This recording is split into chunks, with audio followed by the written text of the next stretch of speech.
taking the field. They're set to return a punt. They're down by 5, and they're going to get another crack at it on offense. Chase Ripley back deep, set to return it from his own 25. Eric Kramer on to boot it.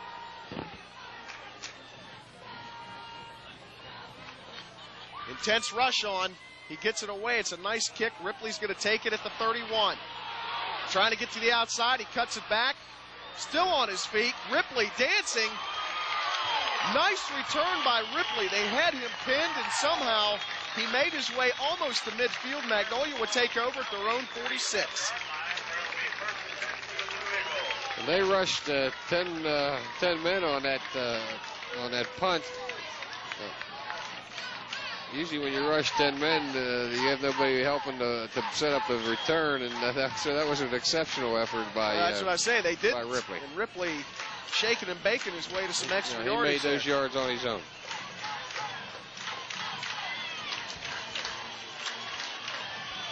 First down and 10 from their 46. 5:07 left to go. Caesar dropping back, looking down the field. He has the receiver open. It's a gain of 9.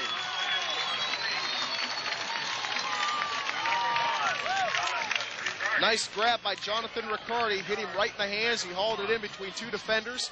Brings up a 2nd down and 1, Magnolia. And that was a big pitch and catch. In a crowd, and it picked up 9 yards, and they really needed that. Caesar had some nice zip on that ball. He put it through 2 defenders. And Riccardi, I mean, you can't say nothing about, you can't say too much about his concentration on the ball. They give it to Thomas, and Thomas is going to lose some yardage. He's going to bring up a 3rd down and a long 1. Number 25, Brad Thomas, ball carrier.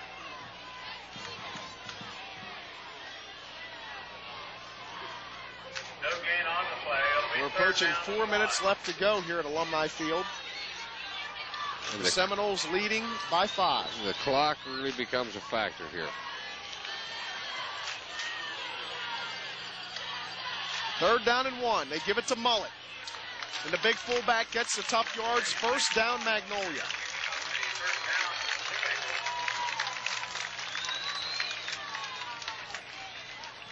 One thing we know from watching the pregame warm-up, that is, if the clock comes down here and Magnolia runs out of time with only 1 timeout left on their side, that Ripley has kicked a field goal from the 30-yard line. So 1st down and 10 from the 42. Clock ticking. Caesar looking down the sidelines. He's going to put it up deep. He has Riccardi. That's interference. And there's no flag. Premature hit, but no flag.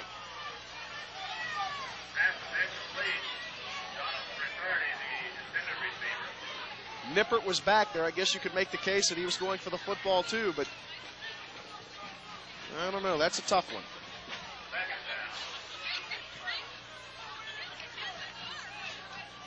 No comment. Brings up a 2nd down and 10 now. Mullet and Thomas in the backfield. They're going to put it up again. Nice protection. He lets it fly. It was going for Ripley. Almost picked off. And the Magnolia fans not happy here. They wanted Justin Friday called for interference. I'd love to see that one on a replay. And that's going to be another close one. So 2 very close plays as far as interference goes on the defense.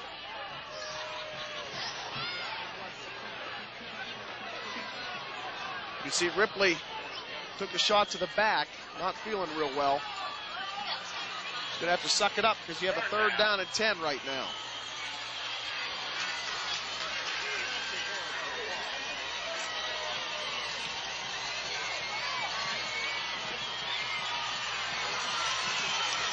Here come the Blue Eagles. 3rd down and 10 from the Monroe Central 42, 3:23 left to go, down 5. Caesar. Drop it back, nice rush on, he goes down, but he gets rid of it. Somehow Derek Caesar got rid of the football. 1st down, Magnolia. As he was going down, he hits Ripley.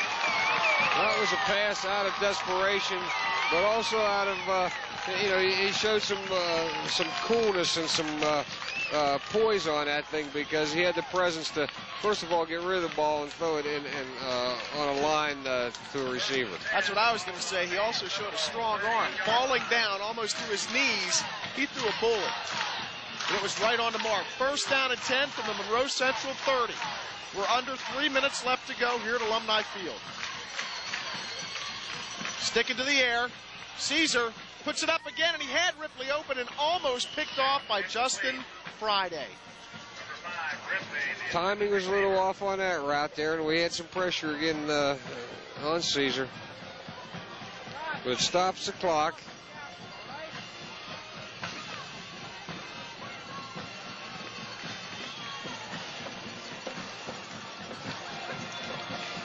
This has been a tremendous game all the way through. Sure has been a great game to do.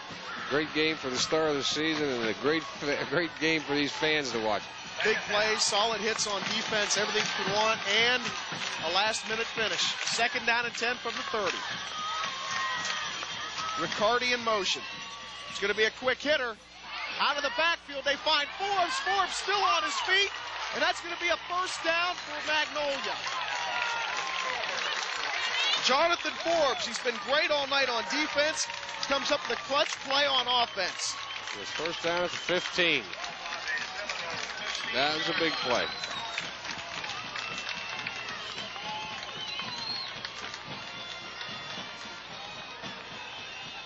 First down and 10 from the 16. Clock is ticking.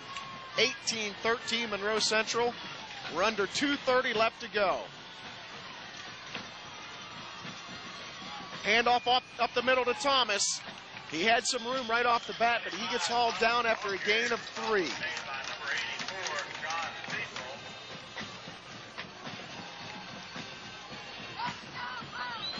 And Brad Thomas might be the toughest 145-pound running back I've seen in a long time. He's not afraid to stick you.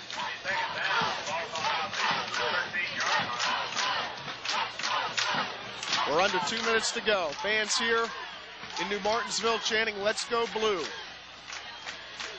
Second down and 7 from the Seminoles 13. Caesar going to put it up over the middle. He has a wide open Mullet, and he dropped the football. Mike Mullet would love to have that one back. He had a lot of room out there on the side. Kramer was a couple steps behind him. You never know what might have happened, but now it's third down and 7 with 1:39 to go. Got a little bit anxious, wanted to turn and run with that thing. He'll remember that one a long time. What's the old adage? You have to catch it before you can run with it. Absolutely. A lot of times you think somebody's going to hit you. You're looking to see where they're at, and really you have a ton of room to work with. Well, these kids are pumped up here right now, and that's the kind of thing that'll happen, especially in an opening football game. Third down and 7 from the 13. Caesar looking end zone, lofted it to the end zone. Ripley, touchdown Magnolia, corner of the end zone. Ripley was falling down. Caesar finds him. Magnolia has the lead. That was a great effort as Ripley lays out and makes that a very difficult catch. The ball was right on target, and it was a real good timing pass play. Ripley sucked it up when he's had to. He's out there limping around. He's played a great game. Well, when the second half started, we mentioned that Ripley had been successfully taken out of this football game, and since then he's re-entered it, and that's been the difference. Blue Eagles tried a trick play going for 2. They set up for the extra point. They tried a quick toss to Thomas. Didn't work. 1:33 left to go in this football game. 19-18 Magnolia on top on the Bill Forbes Game of the Week scoreboard. You don't want to go away for this one. Going right down to the wire. Fantastic game in the opening week of high school football here at Alumni Field. And you can see these teams developing even from the first half to the second half. They don't have the advantage of playing, a full-scale exhibition game like the NFL does. And, you can actually see them getting better and better in the plays, their timing and everything.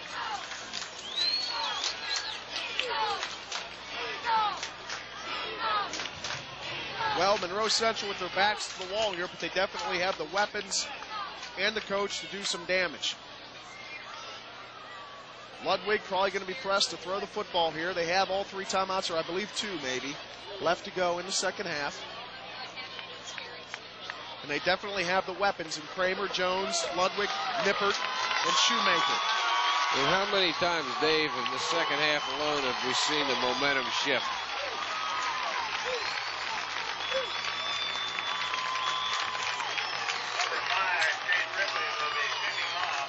Chase Ripley will do the booting for Magnolia. Jones and Kramer back deep for Monroe Central, with Shoemaker, Friday in the middle of the field waiting on a short one. Yeah, you don't want to look for a deep kick here, I think. Nice kick by Ripley, near sideline. Friday takes it at his 21, and he's going to go down at his 22. So the Seminoles of Jason Costa have 1:27 left to work with, down by 1 point. And great coverage on the kick. They held him to the 2-yard return, and that's what they needed to do, because now they have like 75 yards to drive here for the score.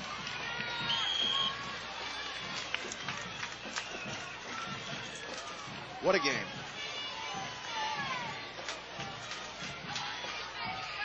I'll tell you, if I had to pick a player of the game for both teams, we'd have to pick like 4 people. 4 or 5 or 6. Yeah, this is not a game where you'd want to pick a player. I'd hate to do that, because a lot of standouts. There's been a team effort on both parts. Ludwig back. He has time. He's looking over the middle, and he has Nippert. It's going to be a gain of 5. Clock still running. We're approaching 1 minute left to go.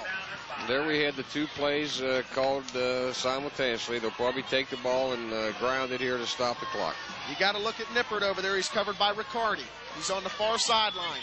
Hey, some intense pressure up the middle. He comes back to Friday, and it's intercepted. Off Friday's knee, intercepted by Thomas. It's sheer bedlam at Alumni Field. The Magnolia Blue Eagles are going crazy. Tremendous concentration by Thomas as he picks it right off of Friday's thigh. Now, as painful as that may be for the Monroe Central team and for Ludwig in particular, that'll be a good lesson, because probably what he should have done, he had 2 timeouts left to use. He probably should have taken that play there and just thrown the ball out of bounds and stopped the clock, regrouped, and made your calls again. Because you don't want to make a mistake like that, and that's a thing of poise that he will learn. And I know Jason Costa is patient enough that's what will happen with him. Penalty flag thrown with 53 seconds left to go in the game. Magnolia content just to wind this clock down. He had illegal procedure against the Blue Eagles. It's declined. It'll bring up 2nd down. So that's not exactly what Magnolia wanted on the first play. No, they want to have a little bit more poise in that, because what that did just stop the clock.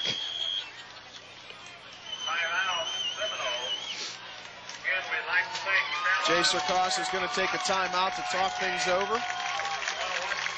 19-18 Magnolia, and what has really turned out to be a great game on opening night here in New Martinsville. Both teams, a lot of players playing very well tonight. Couldn't have asked for better weather or a better game. No, and the players that Coach Sarkosta feared the most, they were virtually silent in the first half. Caesar and Ripley, and they come along in the second half and become dominant players. And of course, you can't say enough about Kramer and Mollett, and and just so many of them. And as we see Coach Caesar talking very calmly to his players.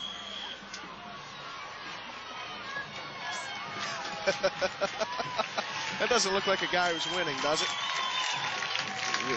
You know, we talked about how enjoyable this has been for the fans and for us and for everybody else. There's only two guys in the stadium that haven't enjoyed it, and that's Jay and Dave. Timeout, Seminoles take another timeout with 50 seconds left to go. So it's going to be third down now for Magnolia. Ball's on the 30-yard line. It'll be third down and 10. 19-18, Blue Eagles on top, trying to get a little revenge for last year's 15-12 Monroe win. 50 seconds left to go in this one.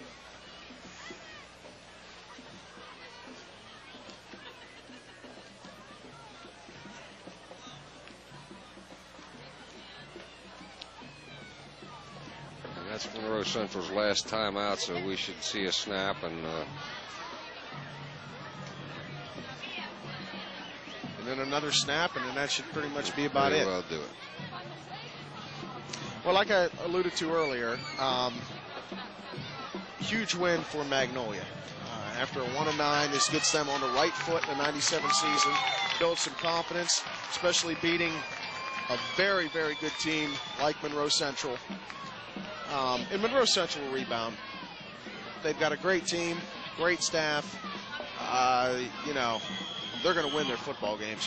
There's no doubt about that. Well, you know, the thing, somebody had to lose this football game, and it's not going to, you know, it's a great big win for Magnolia, but you know, Monroe Central's not going to roll over and play dead for anybody. This has been a great football game. Monroe Central next week will take on Shadyside at home. Then they're at River, at Caldwell. Fort Fry at home. They're at Tyler. Shenandoah at home. Then at St. Mary's. And they finish up at home against Frontier. And the always huge game, Bellsville, which can be seen right here on WTRF TV7 as well. Clock ticking. We're now down under 20 seconds. Magnolia's going to sit on this one once again. And there's a delay of game penalty right there, and it's going to back them up a couple yards, and they're going to just do it again. 13 seconds remaining. Timeout, Magnolia. And now the Blue Eagles take a timeout. Is it fourth down? Yeah, it is fourth down because the board says third down. It's fourth down, so they're going to have to run a play here. I would imagine Derek would, what do you think, a running play, or are you going to have him scramble around and just throw the football into the end zone? Well, you're going to have to kill 13 seconds. There's no question. And that's a long about it. time. And they put themselves in this situation by taking that penalty there. Now you do have what could be a major problem.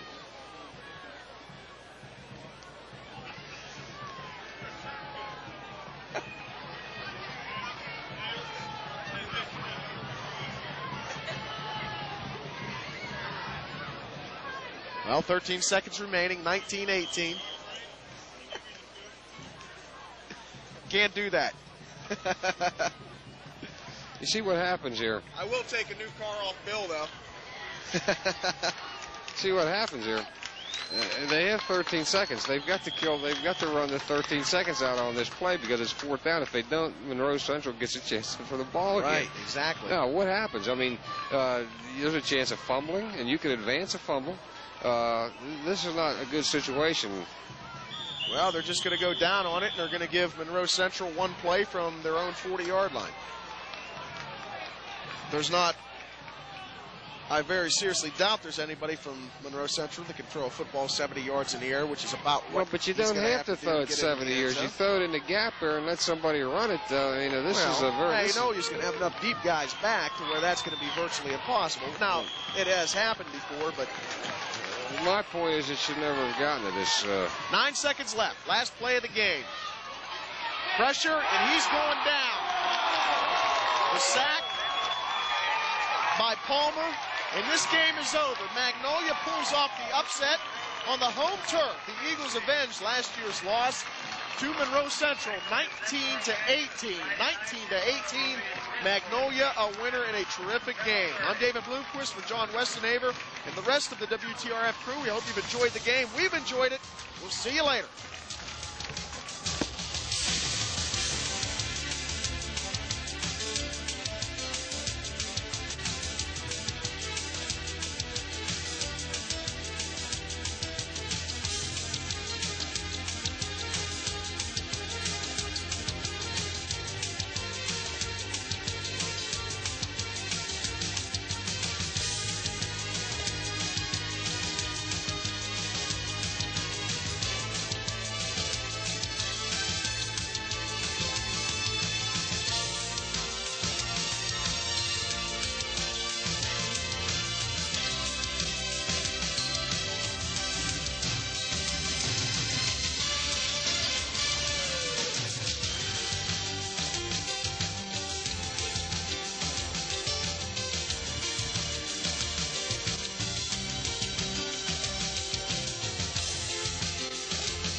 Tonight's Game of the Week on WTRF-TV between Monroe Central and Magnolia has been brought to you by Bill Forbes Chevrolet, Belmont Technical College, High School Football Team of the Week Award. Don Sloan has more.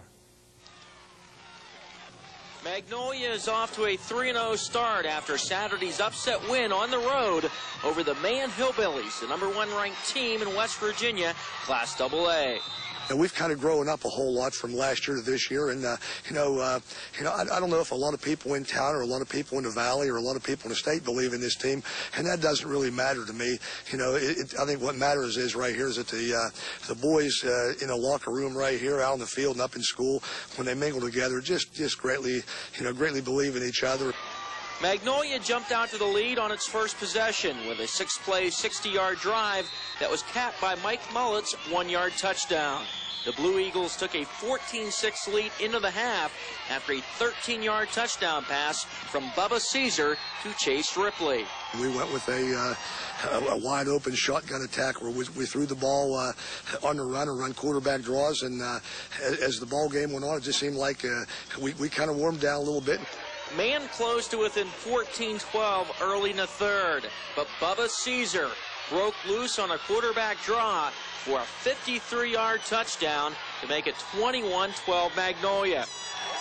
Man would score again to make it 21-20, but Magnolia reeled off an 11-play, 63-yard drive with Caesar scoring from the 1 on the first play of the fourth quarter. The Blue Eagle defense stopped the Hillbillies the rest of the way, and Magnolia brought home a 28-20 win.